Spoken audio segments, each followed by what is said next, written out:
Hello, Family Matters ish. To the best of our ability, we're here for another week. We took last week off because we're exhausted. We work really hard. So anyway, Jay Staples. That is Kevin Peterson. We do this every week to the best of our ability. Yep. Sponsored by the one and only Jay Walker Lodge. I even got their hat on. So hold on. I'm doing a little bit of my part, but. All right. There's also a part of me that Jay Walker doesn't like. No, Jay doesn't represent us. So I kind of feel odd. But anyway, JayWalkerLodge.com couldn't do this show without us because obviously it's such a professional done show.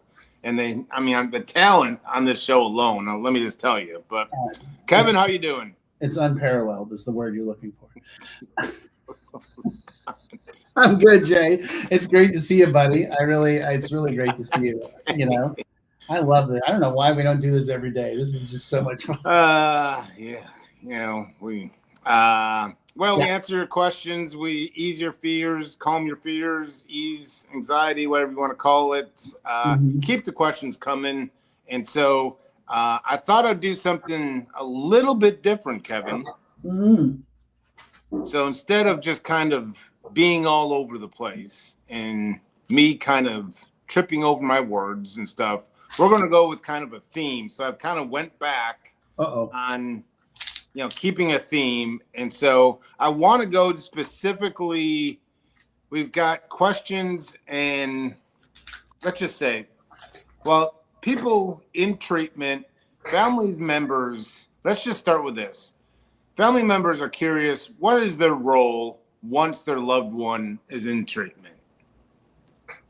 We had this discussion last night in our family group, our weekly family group at Jay Walker. It's like I'm listening on. I know. It just makes me so happy. This is what I always tell the families. This is the most important thing. The best thing you can do to support your person is to do your own work.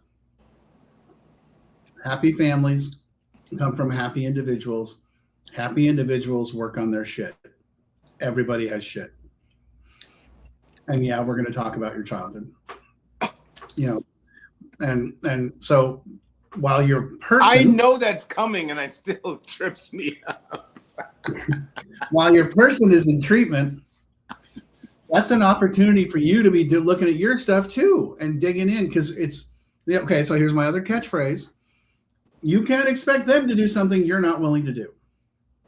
So if you want him or her to go to treatment for 30, 60, 90, 6 months or a year and really dig in, you got to do the same thing.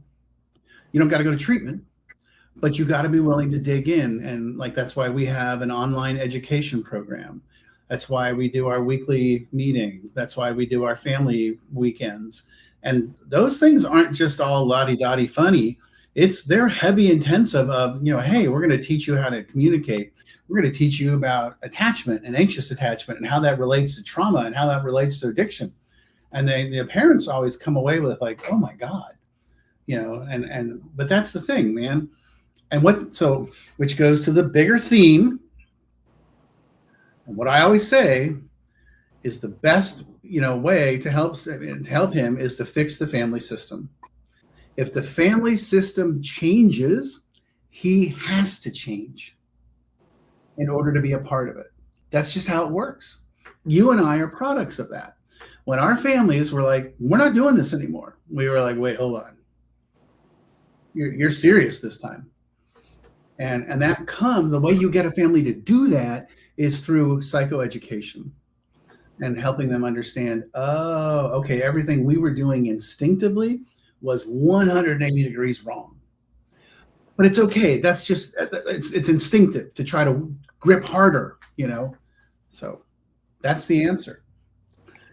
Well, like you were saying, the individual's got to change. I would say they got to do two things. Either they're going to make a conscious effort to push away from a family that's getting better, or they're going to, like I always say, jump on the change bus. So they're absolutely going to have to make that a decision. They're going to change one way or the other, push further away or join in on the change, because there's nothing more powerful.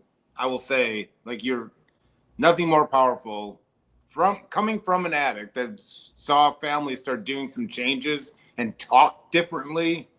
Like, who are you? I even said that to my mom when, who are you? That rattles the cage. There's nothing, I mean, it's, if the family changes, the addict coming from someone, like, I remember hanging up that phone and just being like, I don't know what I'm going to do. Like, my mom's talking different, guys. And they're like, what do you mean? Like, what do you, I was like, she's, just shut up. She's talking like my life's over.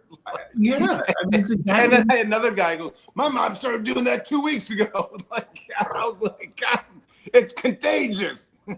It's exactly the same thing with me, man. When my dad called, we sat me in a car for 4 hours. He's like, I love you, but I don't believe a word out of your mouth. And from today forward, you are not welcome in the family. And then people need to know, I wasn't living at home. I wasn't on the payroll. I had a job, I had an apartment, I had a car, you know, and that they gave me, but whatever, you know. And but those, I mean, that's how, I mean, they were just like, we're done. And I'm like, oh God, we're gonna play this game again. But like you said, they stuck to it. And something changed. They changed. And I was like, oh crap. I mean, look at what they did. They got me sober and everything. Like, you know, proved them wrong. They said I'd never get sober. I know. Yeah. Let's talk specifically, because this happens all the time. This is the loved one terrorizing with the calls back home and stuff, threatening the divorce, you know, you don't love me, get me out of here. Just, it can be a number of different things. You know what I'm talking about, the terrorizing family members with that 15-minute phone call every week. Swear to God, Jay, it's like you were in the meeting last night, because that was. Well, I'm there in spirit, you know. You put this hat on, and you know. It was really funny because I had one family saying, "Well, you know, he called us before the meeting, and was basically telling us, I'm good. I am like the star pupil here. I am ready to come home." And, you know, me and the other people are just like, the other therapists are just like, you know. And they said, well, then he went to the meeting, and then he called us after the meeting, and and he's like, well, okay, well, maybe, you know. And there was another mom on the meeting, and I was like, I want you to talk to them and tell them what I told you. And she's like, what do you mean? I said, remember when you first started coming to this meeting? What did you tell me? Oh yeah, no, he called me once in the morning, called me once at night. And I said, and what did I tell you? I don't have to talk to him every day. And how'd that work out? She's like, it made a difference. You don't have to take the phone calls. And what I always tell families is, like at Jaywalker, we have a very structured environment around the phone system. You get your phone once a week, and then as you elevate and do everything you're supposed to, you get twice a week, 3 times a week. Then we have a house phone that they have access to, and we're happy to give them access to the house phone when they're not in programming. What I always tell the families is, when you talk to them, set up a time for a regular phone call. Once a week, 10 or 15 minutes. Hi, how you doing? What's going on? And I'm going to give you some canned responses. First one is, and I'm like, write this down, and I'm going to wait for you to get a pen. They're like, oh, okay. I'm like, we are going to rely on the advice of the clinical team. And I said, you're just going to repeat that over and over and over. And I said, here's the next one. I love you, and the answer is no.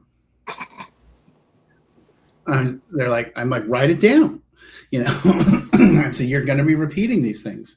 And I swear to God, almost every single family comes back and they're like, you know, I said that. And I mean, he got angry and pissed and, you know, cursed my name and cursed Jaywalker's name. But they said, you know, our lives have gotten a lot better because, you know, they'd be going to dinner or going to like a business thing or a business or a show or something. And then, you know, the Jaywalker phone number comes up and they're like, I'm like, no. If there's a crisis, I'll call you. You know, you don't gotta You don't got to answer that. It's not a crisis. He's fine. Now, the hard part is that what I'm telling mom and dad or whoever, wife, whatever, husband, I'm kind of putting them out of a job, right? Because what they're used to is being the person at the other end of the phone that fixes everything or makes everything better or plays therapist or plays whatever. And I'm like, yeah, you need to get out of that role. And the other thing, okay, there's another thing, write this down. Talk to your therapist, talk to your sponsor, talk to your peers. I want to know what they think and what they say, and just push it back into his lap and let him deal with it. So that's the answer.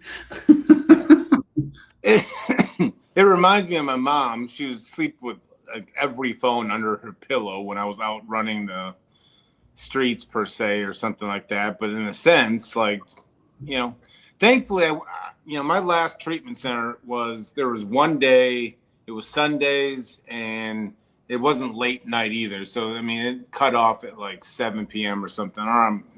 So we couldn't terrorize them because we only got one call. But this is just an ongoing issue. It is with every family, and you do not have to take that call. And if you miss the call, he's still in a very safe place. So don't worry. If you skip a week, you'll be all right. But so once again, no mention of Jay, but it was Kevin. This one's a while back. So just so you know that this is when we basically, I think, first started the show or something, and they're even then they're saying like, Kevin, like, it's like I don't even exist or something. But very good question. I want to pull it back up, because we're talking about people early in treatment, the calls home, the terrorizing, what role the family plays. Where do you stand with, let's just call them big decisions? You got like divorces here, you got school, going back, flunking out. I mean, all these, how do you deal with family when they want these big decisions? Like, For sure. Divorce, the schools, the big decisions. Right, what do you do when they're just entering treatment and the family's like, well, yeah. So I'll tell you, I had a situation like this week where, it was the first of the month, right? So it's rent time and car payment time and bill paying time. And they're like, what do we do? And I said, well, first things first, don't inconvenience yourself. So if it comes down to paying my bills or paying his bills, you pay your bills. Number one. Number two, if you've co-signed for any of that crap, then you need to protect yourself. But the other thing is, I was like, they're like, well, we don't really want them to keep the apartment. I'm like, yeah. Send him a letter and say, hey, thanks anyway.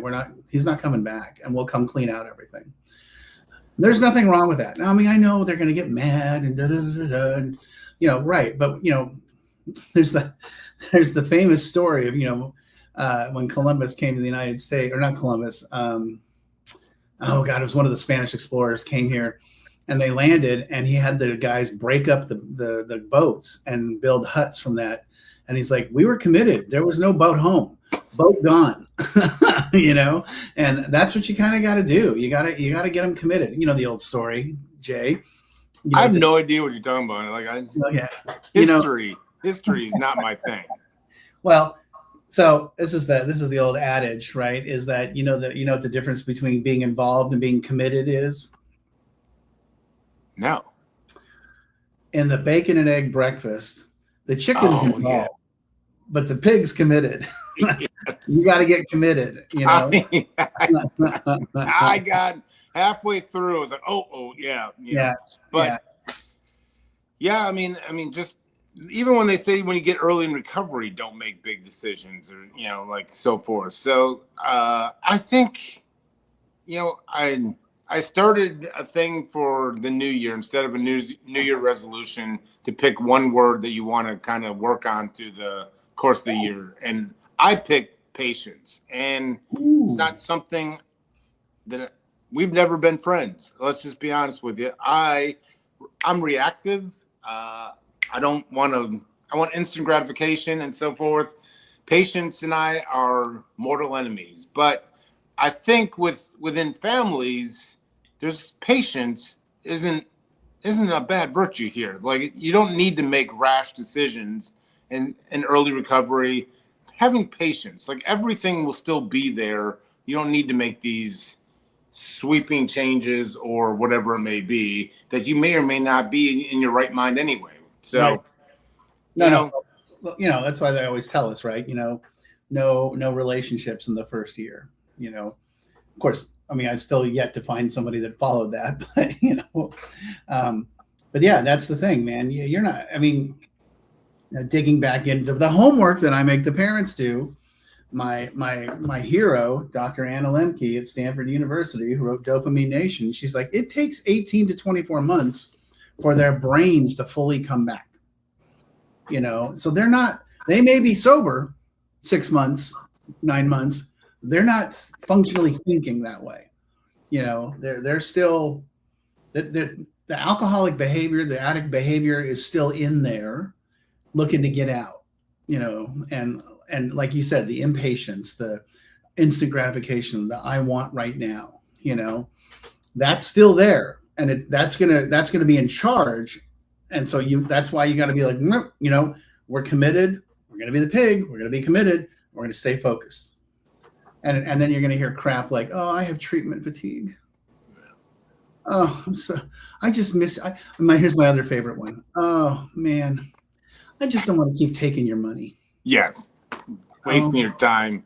I actually used that a few times, but I always tell families that they're kind of detoxing or withdrawing from loving their loved one. If their loved one's in treatment, I'm curious, and I pretty much know the answer, but there's within that withdrawal or detox when, maybe you did an intervention, maybe whatever it may be, maybe they called and said, I'll go get help or something. Loved one goes into treatment and this family is just left with blah. That withdrawal alone, like it takes, you're talking about it takes some time for the brain to come back from, it takes some time for family to kind of understand what a normal life is with addict or loved one safe.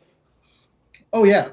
Another topic of the conversation last night, by the way, it's like, I swear to God, it's like you were there, was, someone saying, I feel guilty in saying this, but when he's in jail or in treatment, I actually relax. I'm like, there's nothing to be guilty about that at all. And I was pushing this one family. I'm like, hey, we really want you to dig into the homework. And they're like, hey, here's the thing. We're collecting our breath here. We're just, for like the next week or so, we just need to be like, I'm like, yeah, no, that's perfectly okay. That's fine. Don't worry about it. So yeah. Kevin, you hit the nail on the head. There's underlying issues for everyone that has any type of addiction. The substance is just a symptom. Yes, it is. And substance abuse is its own separate entity. And I totally agree with what Daniel's saying. That's a great observation. The thing I would also throw at that is, so like I had a sibling in the room next to me and she experienced all the same stuff I did. And she smoked, she may or may not have used substances. She didn't have a problem. Don't be airing out her dirty laundry. Yeah, I know. Yeah, man. She's coming here tomorrow, man. I'm going to watch out. Yes, I agree that there is always an underlying themes of stuff. And God, that was one of our conversations last night. We had Dr. Brian Daniels, the psychologist from The Landing, come, and someone asked that question. And he was like, well, yeah, there is. And at the same time, people's bodies react differently to drugs and alcohol. So yes, trauma, mental health, depression, anxiety. Oh, I'm going to self-medicate. A lot of people can do that and be like, whoops, this is a bad idea. Us, it kicks us into gear, and so you have to acknowledge that throws you into overdrive and an inability to pull it back, which of course makes the mental health work. So Yeah, absolutely. Absolutely. I personally do not understand why they call addiction a family disease. Like it you know, everything you're saying, I just, it doesn't register, but I kid. It truly That's is okay. I have never heard anything more true. I didn't believe it at the time, but I'm just saying it truly is a family disease. So, all right, Yeah. Kevin, you did a good job. You can take the rest of the day off. All right. I wish I got two more. Yeah. I'll see you next Yeah. week.